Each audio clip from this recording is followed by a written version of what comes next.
नमस्कार। म अभिनय गुरुङ है। हामी अब जनताको आवाज पिपल्स भोइस पोडकास्ट को चौथो एपिसोड सुरु गर्न गइरहेका छौँ है। हामीसँग एकजना दार्जिलिङका जनता हुनुहुन्छ, उहाँसँग हामी कुराकानी गर्न गइरहेका छौँ है। र सुरुमा तपाईँले आफ्नो बारे केही भनिदिनुहोस् न है। नाम चाहिँ नभन्नु। नाम नभने पनि भयो। तपाईँ के काम गर्नुहुन्छ र आजको हाम्रो यो भाइ अभिनयको पोडकास्टमा आज जनताको आवाज है। र आज मलाई यो एपिसोडको निम्ति समय दिनुभएकोमा भाइलाई धन्यवाद। र विशेष म अब सिधा भन्नुपर्दाखेरि म चाहिँ एउटा के अरे मेरो परिचय दिनुपर्दाखेरि चाहिँ तपाईँको सचेत बेरोजगार युवालाई भनेर म सम्बोधन गर्न चाहन्छु है। जसले गर्दाखेरि चाहिँ आजको यो विशाल भारत देशमा अथवा दार्जिलिङको जिटिए शासनभित्र भनौँ अथवा कुनै व्यवस्थाभित्र पनि एउटा बेरोजगार युवालाई भनेर चाहिँ म आफूलाई सम्बोधन गर्न चाहन्छु। हुन्छ, अब प्रश्नतर्फ लागौँ है। तपाईँले दार्जिलिङलाई आज हेर्दा है 10 वा 20 वर्ष अघिको तुलनामा तपाईँले दैनिक जीवनमा सबैभन्दा ठुलो परिवर्तन चाहिँ के देख्नुहुन्छ? र यो क्वेसन चाहिँ के छ भनेर भन्दाखेरि चाहिँ डेफिनेटली समय परिवर्तनशील चिज हो है। र आजभन्दा 10 साल अगाडिको जुन चाहिँ एउटा हामी एउटा जनतामाझ भनौँ अथवा एउटा भाइचारा थियो, एउटा जुन चाहिँ एउटा आफ्नोपन थियो, त्यो डेफिनेटली अहिले आएर काहीँ न काहीँ गएर हामी आफैभित्र पनि एउटा हामी डिभाइडहरू भइरहेको महसुसहरू गर्छौँ। किन भन्दा हामी एकअर्काको सुझावहरू लिनु मानिरहेको छौँ। हामी आफै आफ्नै तँभन्दा म ठुलो, म भन्दा तँ ठुलो भन्ने एउटा विचारधारा, यानि कि त्यो चिजले गर्दाखेरि पनि हाम्रो एउटा पहिलाको विगत 10-12 साल 20 सालको अगाडिको जुन चाहिँ एउटा भाइचारा थियो, जुन चाहिँ एउटा समाजमा जुन चाहिँ एउटा एकतापन थियो, काहीँ न काहीँ गएर त्यो अहिले आएर चाहिँ अलिकति नमिलेको जस्तो टोक्रिएर गएको छ भन्ने मलाई लाग्छ। र दोस्रो प्रश्नतिर जाउँ है। भर्खरैको चुनावले राज्यमा नयाँ सरकार ल्यायो है। तपाईँको विगत अनुभवमा के तपाईँले कामकाजमा कुनै फरक महसुस गर्नुभएको छ? चाहे तपाईँको कार्यालय होस्, तपाईँको हाल इलाका होस् वा सरकारी सेवाहरू पाउँदा। र यो क्वेसनमा चाहिँ के छ भनेदेखिलाई अब यो आजसम्मको यो मेरो एजमा दुईवटा सरकारहरूलाई मैले भेट्नु सकेँ। जस्तै एउटा वाम फ्रन्ट सरकार थियो, अनि रिसेन्टली अहिले तपाईँको यो ममता सरकारको पनि हामीले कार्यशैली हेऱ्यौँ है। र तुलनात्मक गर्नुपर्दाखेरि चाहिँ डेफिनेटली अब अहिलेको जुन चाहिँ एउटा नयाँ एउटा पोलिटिकल के अरे तपाईँको परिवर्तन आइरहेको छ, यानि कि केन्द्रमा पनि भाजपा सरकार अनि राज्यमा पनि सरकार है। र अहिलेको समयमा हामी आशा गरौँ कि हाम्रो जुन चाहिँ एउटा दीर्घकालीन मागहरू छ है, जो एउटा गोर्खाको सपना, जसलाई हामी आइडेन्टिटी क्राइसिस हमेसा भइरहेको फिलहरू हुन्छ। र हिजोको सरकारहरूले हाम्रो पिपल भोइसलाई हामीले कहिले पनि सुनाइ गरेन। अनि आई थिङ्क आज मलाई यो लाग्छ कि अब यो डबल इन्जिन सरकारले अनि हामीले जिताएर पठाएको पनि भाजपालाई त्यही कारण हो कि हाम्रो गोर्खाको एउटा दीर्घकालीन म्याद भनिन्छ 107 वर्ष पुरानो भनिन्छ हाम्रो मागलाई है। तर पनि आजसम्म हामीले गोर्खाले जस्टिस पाएको छैन। र आई थिङ्क अब योपालिको डबल इन्जिन सरकारले चाहिँ अभियसली पनि न्याय दिन्छ जस्तो मलाई लाग्छ। तपाईँ आशावादी हुनुहुन्छ? म एकदम आशावादी छु यो सरकारमाथि। र तपाईँको क्षेत्रमा है अहिले हालै जिटिए छ, गोर्खाल्यान्ड क्षेत्रीय प्रशासन है। तपाईँलाई के लाग्छ कि यसले जनताको दैनिक समस्याहरू समाधान गर्न सकेको छ? विशेष यो विषयमा भन्नुपर्दा के छ भन्दा जिटिए भनिन्छ एउटा जसले पनि विगतको आन्दोलनहरूको भयो है, जहाँ गएर एउटा सम्झौता भयो, जहाँ जिटिए जस्तो व्यवस्थाहरू आयो। र आई थिङ्क मलाई के लाग्छ, जिटिएले तपाईँको हाम्रो एउटा बुनियादी समस्याहरू जो आजको हाम्रो स्वास्थ्य शिक्षा सेवाहरूमाथि अभियसली पनि मलाई काम गरेको जस्तो लाग्छ। तर हाम्रो जुन चाहिँ दीर्घकालीन माग छ त्यसलाई चाहिँ तपाईँको यो बाधा नै म मान्छु है।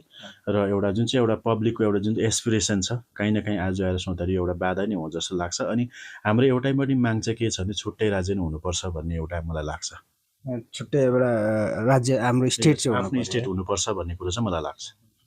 जस्तै तपाईँको नेताहरूलाई है अहिले तपाईँ सुन्नुहुन्छ विकास वा स्थायी समाधानको कुराहरू गरिरहेको हुन्छ है अहिले नेताहरूले है।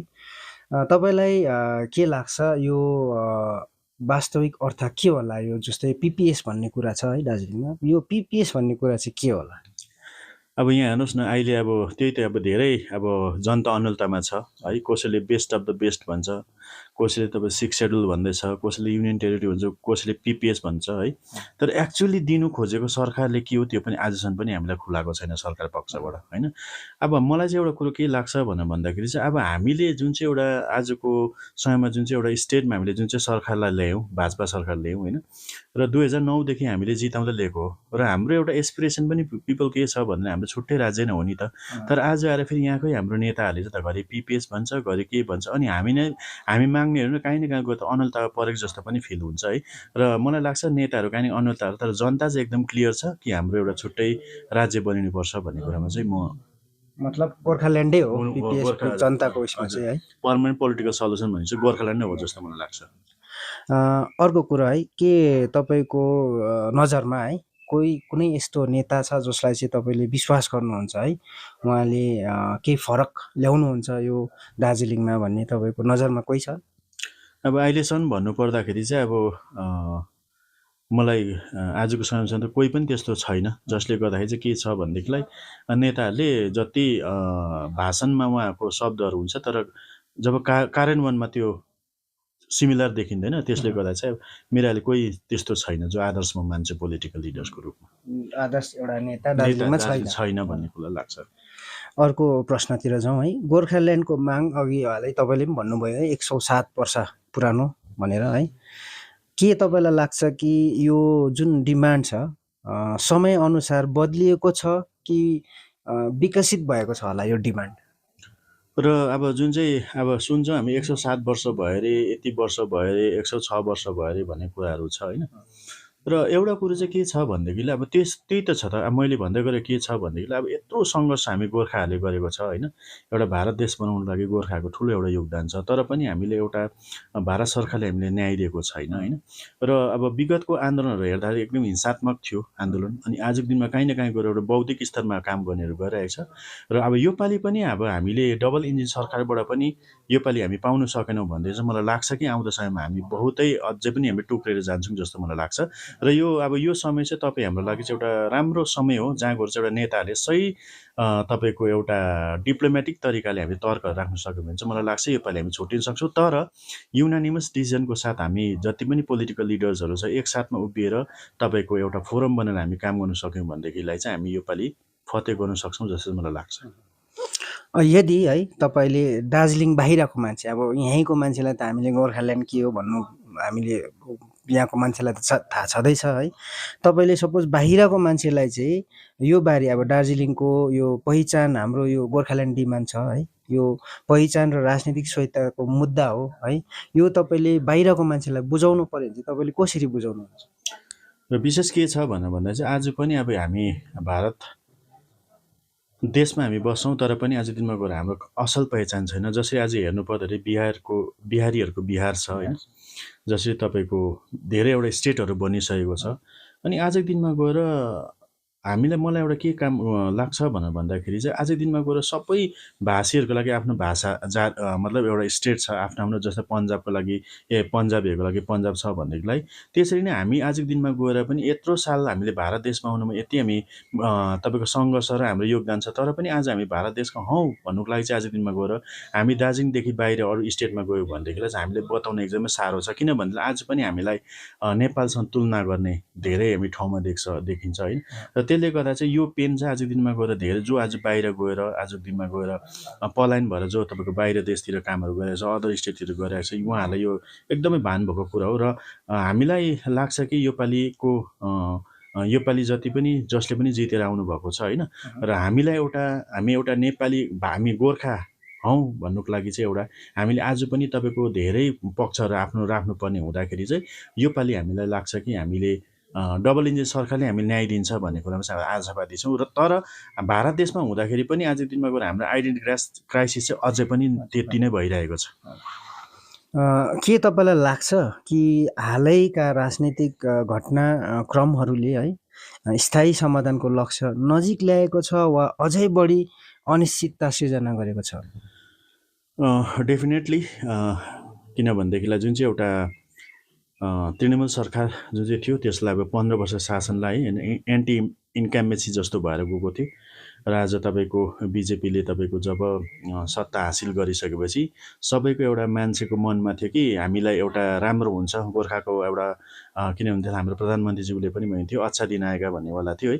तर अहिले हेर्दाखेरि काहीँ न काहीँ गएर फेरि त्यो सरकारहरू पनि जितेको लोभमा काहीँ न काहीँ गएर जब हाम्रो एमपी महोदयले जब एउटा चौरस्ताको भाषण भन्दै गर्दाखेरि 4 तारिक के अरे जिटे 5 तारिक चाहिँ तपाईँको जिटे खारिज हुन्छ भन्नुभएको थियो। तर आज फेरि उहाँ एमपीज्यूले फेरि 300 करोड 60 करोडको फेरि एउटा प्याकेजको घोषणा गर्दाखेरि चाहिँ काहीँ न काहीँ गएर चाहिँ फेरि पनि हामीले जुन हिसाबले आजको दिनमा जुन चाहिँ सोच लिएर एउटा बिजेपीलाई हामीले एउटा लिएको थियौँ काहीँ न काहीँ गएर कतै त फेरि हामी भर्खरमा हाल्ने काम त भइरहेको छैन भन्ने पनि एउटा भान चाहिँ हुन्छ मलाई। अब अर्को प्रश्नतिर जाउँ है। एउटा भावना छ नि है दार्जिलिङमा, जस्तै अब चुनावको समयमा मात्रै है यो गोर्खाल्यान्डको डिमान्ड है हाम्रो पिपिएस गरेर नेताहरूले यो के भन्छ चुनावको एउटा मुद्दै बनाउँछ भनौँ न है। तर चुनाव सकेपछि बिर्सिन्छ है। के तपाईँ पनि यस्तै महसुस गर्नुहुन्छ या तपाईँलाई राजनीतिक वर्गले साँच्चै वास्ता गर्छ भन्ने महसुस गराउन के गर्नु पर्ला? त्यही हो विशेष यो तपाईँको जुन चाहिँ क्वेसन एकदम राम्रो लाग्यो। किन भनेदेखिलाई जब चुनावको समयमा नेताहरू आएर है अब विभिन्न प्रकारको भाषणहरू दिएर जान्छ। जस्तो आजको दिनमा गएर हामी तपाईँलाई यो दिन्छु ऊ दिन्छु भनेर तपाईँको एउटा कमिट गरेर जान्छ। तर जब सत्तामा पुगिसकेपछि त्यो चिजहरू भुलिरहेको छ। र यसमा चाहिँ के लाग्छ भनेदेखिलाई हामी एउटा जनता नै सचेत हुनुपर्छ ताकि हामीलाई उहाँहरूले जुन चाहिँ एउटा हामीलाई पक्ष राखेर हामीले भोट माग्नुहुन्छ र भोट जितिसकेपछि काहीँ न काहीँ गएर भोलि यदि त्यो नेताले त्यो के अरे त्यो आफ्नो बोलेको अनुसार काम गर्नु सकेन भनेदेखि जनता नै अघि आउनुपर्छ जस्तो मलाई लाग्छ। जस्तै है अब हाम्रो यो पोडकास्टको अन्ततिर आइपुग्यौँ है। यदि तपाईँलाई मुख्यमन्त्री वा प्रधानमन्त्रीलाई दार्जिलिङ बारे एउटा कुरा भन्ने अधिकार दियो भने त्यो एउटा कुरा के हुन्छ होला तपाईँ?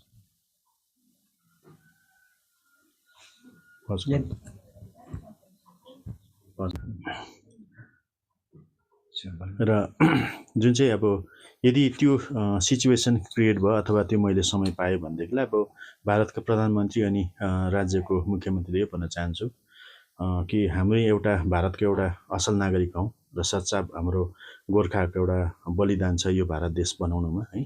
र त्यसको कारणहरूले गर्दाखेरि पनि जुन चाहिँ आज भारतवर्षमा गोर्खाहरूले उचित न्याय पाइरहेको छैन हैन। अनि उहाँहरूको लागि हामीहरूको लागि चाहिँ एउटा जुन चाहिँ एउटा आइडेन्टिटी जुन चाहिँ क्राइसिस छ यानि कि हाम्रो जुन चाहिँ एउटा दीर्घकालीन मागहरू छ त्यो चाहिँ पुरा गरिदिनुपर्छ भनेर चाहिँ उहाँलाई म तपाईँले भन्नुहुन्छ र पुरा राख्न चाहन्छु। ल अब हामी अन्तिम प्रश्न है तपाईँलाई, अर्को 5 वर्षलाई हेर्दा तपाईँको सबैभन्दा ठुलो डर के हो र यस क्षेत्रको लागि तपाईँको सबैभन्दा ठुलो आशा के हो? र मलाई के लाग्छ भन्दाखेरि चाहिँ हेर्नुहोस् है अब सबभन्दा डरको कुरो पनि छ र एउटा ठुलो हामी आशावादी पनि छौँ। किन भनेदेखिलाई अब यो अवस्थामा हेर्नु पर्दाखेरि विगतको आन्दोलनहरूमा हामीले धेरै क्षेत्रफलहरू हामीले गुमाइसकेको छौँ हैन। 2-3 वटा हामीले आन्दोलनहरू देखिसकेको छौँ र एउटा दार्जिलिङको जुन चाहिँ एउटा सीमाङ्कनको पनि सबभन्दा ठुलो कुरो छ जहाँ चाहिँ हामीले सुनको सम्मक हाम्रो जुन चाहिँ एउटा सीमाङ्कनहरू थियो त्यहाँ हामीले चुटिँदाहरू गइरहेको छ हैन। र आउँदो समयमा तपाईँको डिलिमिटेसन पनि हुनेवाला छ। अनि कतै भोलिको दिनमा गएर त्यो डिलिमिटेसनमा अझै हामी हाम्रो क्षेत्रफल त गुमाउन सक्दैनौँ भन्ने पनि छ। र अर्को कुरो के भन्न चाहन्छु भनेदेखिलाई चाहिँ हामीलाई एउटा जुन चाहिँ पनि आउँदो समयमा कुनै पनि व्यवस्था हामीलाई दिन्छ भनेदेखिलाई त्यो स्वायत्त शासन हामीले एकदम संवैधानिक हुनुपर्छ जसले चाहिँ हाम्रो गोर्खाको मान सम्मान इज्जतलाई चाहिँ कायम राखेको होस्। हुन्छ, धेरै धेरै धन्यवाद है। हजुरसँग कुराकानी गर्नु पाउँदा धेरै खुसी लाग्यो र भविष्यमा पनि यसरी नै हजुरसँग कुराकानी गर्नु पाऊँ। धन्यवाद।